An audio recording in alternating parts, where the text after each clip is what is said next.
So in Aleppo in 2013, people were taking the balconies curtains and putting them in the street between the buildings to protect themselves from the snipers on the other side.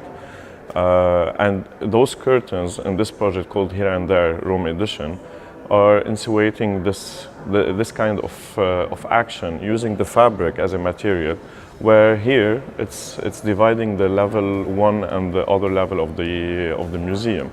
And in fact, because here there's no snipers, neither war, so what's happening is that during the performance that's happening tonight, there is a performer who's taking those papers from the curtain where there's a text divided on 13 lines and reading it to one of the audience. So it's a one-to-one performance, and then cutting it in its place a circle and sewing a talisman where the paper will be inside and giving it to the audience.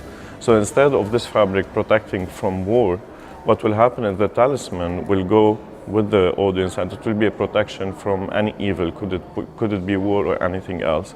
And by the end of the performance, the curtains will have holes which deprive it from its function of protecting, and the talisman becomes the protection itself.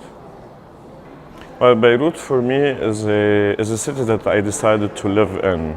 I come from the north of Lebanon and I moved to Beirut and I live there.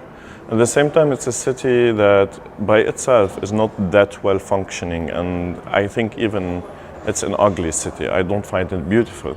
But what means Beirut for me is the people who live in the city and the vibe of the city and the dynamic. So what I miss and what I enjoy doing in the city is meeting people and transforming the city the way that we deal with it, not the city as itself.